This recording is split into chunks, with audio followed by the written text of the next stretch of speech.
जय माता दी एवरीवन, नितिन ओम सरस्वती साइड और आप देख रहे हैं आपका अपना चैनल कॉर्पोरेट एस्ट्रोलॉजर। ओके, आज बात करेंगे अपने फेवरेट टॉपिक के बारे में जो कि है केतुदेव। ऑलराइट, आज स्पेशल बात करेंगे थोड़ी केतुदेव के बारे में। जिनके भी केतु आप सब में 159 में या फिर 8th में और 10th में हैं, ये वीडियो उनके लिए बहुत ज़्यादा स्पेशल है, बहुत ज़्यादा स्पेशल है। वाई? बिकॉज इन भावों में केतु जो है अपने आप को थोड़ा सा ठीक रखने की कोशिश करते हैं। कंफर्टेबल तो नहीं, पूरी तरह कंफर्टेबल नहीं, थोड़ा बहुत ठीक। देखिए, जब भी इन भावों के केतु की किसी भी मनुष्य की केतु महादशा आ जाए या फिर किसी भी XYZ प्लैनेट की महादशा में इन बेसिकली सिचुएशन वाले अपोजिशन वाले केतु की दशा आ जाए, ये वीडियो उनके लिए है। ठीक है, अब वीडियो क्या है वो आप समझ लीजिए। देखिए, आपको दो चीज़ करनी होगी यहाँ पर। पहली चीज़ अरदास, प्रार्थना। प्रार्थना भी कौन सी? प्रार्थना आपको करनी होगी द्रौपदी की तरह, जो उन्होंने अपनी लास्ट अरदास की थी। अगर आपको द्रौपदी चीरहरण का एक दृश्य जो है समझ में आता है, तो उसमें द्रौपदी ने क्या किया? द्रौपदी को सबसे पहला घमंड था किस पे? अपने पति पे, कि मेरे 5 पति हैं, वो मुझे बचा लेंगे।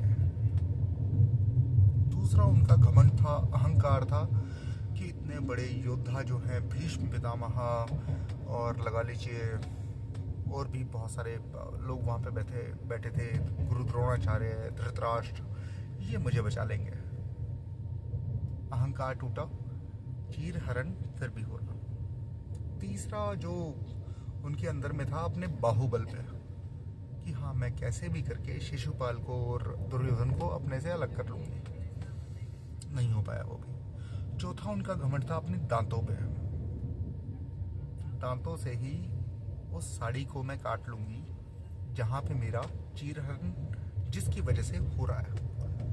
नहीं हो पाया। अरदास तब भी कर रही थी, प्रार्थना वो कृष्ण से तब भी कर रही थी कि बचाओ, लेकिन उनका जो एक तरह से आसरा था पहले पतियों के ऊपर, अरदास तब भी थी, प्रार्थना तब भी थी।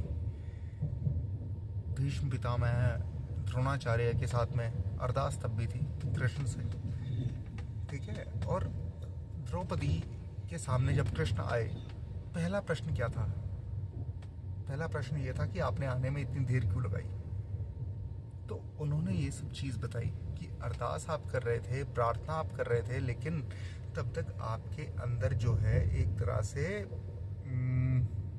किसी और प्राणी का, किसी और बंदे का एक तरह से सहारा था। मैं तब आया जब आपको मेरा सहारा महसूस हुआ कि अब कोई भी नहीं है, अब सिर्फ आप कृष्ण, अभी आप आ जाओ। तब मैं आया। तो ये होती है प्रार्थना। केतु महादशा स्पेशली इन सभी भावों के बारे में जिनको जो मैंने भाव आपको बताए, केतु महादशा इन सब के लिए ऐसी ही है। ठीक है, आप द्रौपदी बने हुए हैं, चीरहरण आपका हो रहा है, अपमान आपका हो रहा है, पैसे के लिए, परिवार की नज़र में, और भी बहुत सारी चीज़ों। ठीक है, वहाँ पे आपको द्रौपदी की लास्ट अरदास कि अब तो भाई तू ही आ जा, अब कोई नहीं है। ठीक है, और केतु के बारे में यूं ही नहीं कहा जाता कि अपने सगे संबंधियों से सबसे पहले दूर करते हैं जो आपके काम के नहीं है। द्रौपदी के ये सब काम के नहीं थे। लास्ट में कौन बचे? श्री कृष्ण। ठीक है, और श्री कृष्ण ही उनके काम पे आए, उनके काम में आए। ठीक है, फर्स्ट थिंग ये है, ऐसे आपको प्रार्थना करनी है निराकार से कि भगवान अब तू आ बचाना है। आप इनडायरेक्टली और डायरेक्टली केतु का जो है एक तरह से मोटिव पूरा कर रहे हो। उनका मोटिव है आपको निराकार से मिलवाना। ठीक है, निराकार से मिलवाने के लिए आपको इतने ज़्यादा कष्ट आपको वो देंगे, financially, mentally and physically. Last में आपको सिर्फ और सिर्फ निराकार के पास में ही जाना होगा। ठीक है, वहाँ पे आप जाएंगे, केतु का मोटिव वहाँ पे पूरा ऑलमोस्ट 40 से 50% आपको रिलीफ वहाँ पे ही मिल जाएगा। बाकी के बचे 30% क्यों कहे वो मैं आपको बताता हूँ। इन सभी भावों के लिए जिसकी कुंडली में ये सभी भावों में केतु है, बी ए हंटर नाउ, ये आपके लिए जंगल राज है। अगर आप सामने वाले को नहीं मारेंगे तो कोई ना कोई आपको आके मार देगा। It is a jungle Raj now. ठीक है, खुद की भूख मिटाने के लिए किसी ना किसी की बलि आपको लेनी होगी हर हाल में। ठीक है, तो don't be afraid of doing anything wrong because it would be right.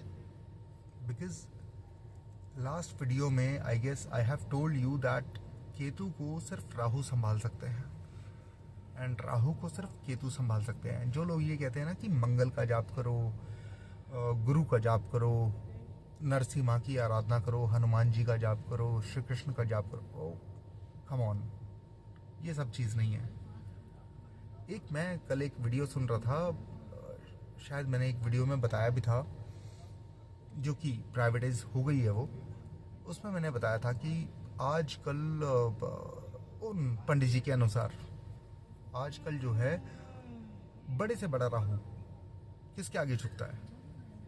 जैसे अभी जो रीसेंट चीज़ें हैं, अंबानी की शादी है ना, उसमें आपने 5 साधुओं को आते हुए देखा है। तो राहु हमेशा झुकता है केतु के आगे। और ऐसे ही अगर आपकी केतु महादशा है, सबसे पहले आपको राहु को किस तरह से एक्टिवेट करना है वो आपको सीखना होगा। बहुत सारी वीडियो में मैंने आपको बता दिया है ऑलरेडी कि चलती हुई ये नदी है, बांध बनाओ, ठीक है, बिजली बनाओ, वो आपके ऊपर है। अदरवाइज ज़मीन को तो उपजाऊ वो कर ही रही है ना। लेकिन उसी ज़मीन को ये उपजाऊ कर रही है जहाँ पे ये नदी जा रही है, सिर्फ और सिर्फ। If you want to get that water into your area तो आपको थोड़ा सा एफर्ट लगाना होगा। एंड प्लीज़ प्लीज़ प्लीज़ इस केतु महादशा में आपको राहु और केतु का कोई भी डायरेक्ट उपाय नहीं करना है, कभी भी नहीं करना है। इनको अपन ने शांत नहीं करना है। घर के अर्निंग मेंबर को जहाँ शांत कर दिया वहाँ पे दिक्कत है, राइट। एक लास्ट चीज़ आपको बोलना चाहूँगा, केतु महादशा जब भी आपके ऊपर आए तो आपको एक चीज़ समझ लेनी चाहिए कि हाथ की लकीर को बदलने के लिए जिस्म की तासीर को बदलना होगा। बहुत बड़ी बात है, समझने वाली बात है केतु महादशा की। वाई? बिकॉज केतु महादशा आपकी तासीर चेंज करने के लिए आई है। सपोज अगर मेरी केतु महादशा है and I am into my comfort zone, ठीक है, कंफर्ट जोन में आके कभी खुदा नहीं मिलता, कभी नहीं मिलता, ठीक है। बट द थिंग इज वो आपको कंफर्ट जोन से अलग करने के लिए आ रहे हैं। यूं ही नहीं लोग पहाड़ों में जाते हैं तपस्या करने के लिए, यूं ही नहीं लोग बियाबान में जाते हैं तपस्या करने के लिए। और केतु महादशा तो ऐसी होती है कि अच्छे से अच्छा यूं फैशन डिज़ाइनर भी मैंने बनता देखा है कि वो आज की डेट में साधु बना हुआ है। अब इसे आप क्या कहेंगे? तासीर बदलने के लिए आया है वो आपकी। तासीर अपनी जिस्म की बदली है, अपने हाथ की बदली है, राइट, दिमाग की बदली है। If you want to be into your comfort zone, sorry, this Ketu mahadasha would be first on you.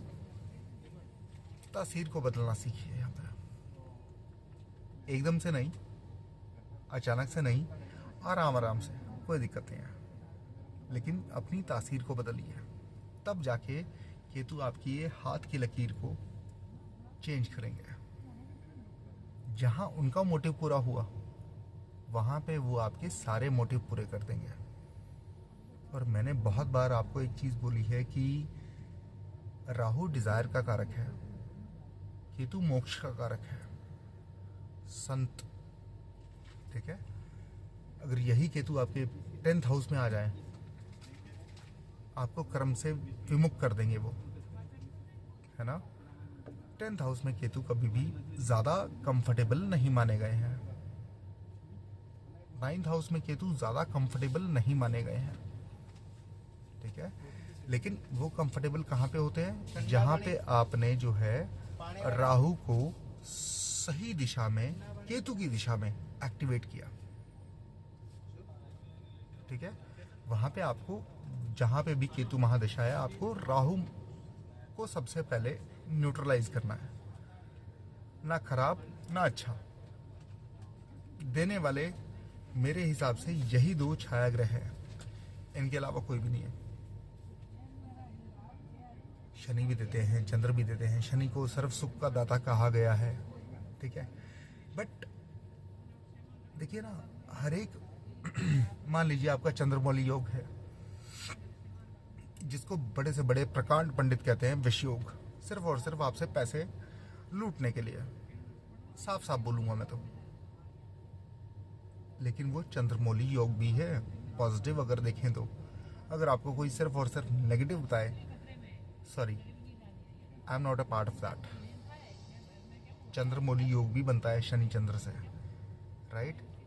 बुध केतु की जड़त्व युति, ये कहते हैं कि आप में इतनी बुद्धि नहीं है, आप गलत डिसीजन लेंगे। अरे भाई, शाहरुख, सलमान, हर्षद मेहता, इन सब की कुंडली में ये है, तो वो आज अपवाद क्यों है? अपवाद वैसे हर जगह होते हैं, नो वरीज इन दैट, लेकिन इस महादशा में प्रसिद्धि भी उतनी मिलती है जितना अपमान मिलता है। तो लोग सिर्फ अपमान क्यों बताते हैं, प्रसिद्धि क्यों नहीं बताते?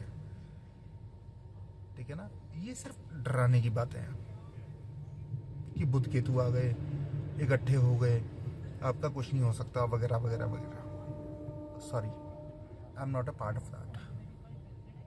ठीक है, मैं यहाँ पे आपके सारे के सारे भ्रम दूर करने के लिए हूँ, ना कि आपको भ्रम में डालने के लिए। आज की वीडियो में शायद आवाज़ थोड़ी कम हो सकती है, ठीक है, बिकॉज आसपास के लोगों का ख्याल रखना होता है थोड़ा, राइट। तो बेहतर है ईयरफोन लगा के सुनाएं इस चीज़ को, इस वीडियो को स्पेशली, ऑलराइट। और हाँ, एक और चीज़ मैंने नोट की है, जब भी आपको केतु महादशा में थोड़ा खराब रिजल्ट दे रहे हैं ना, एक उपाय कीजिएगा।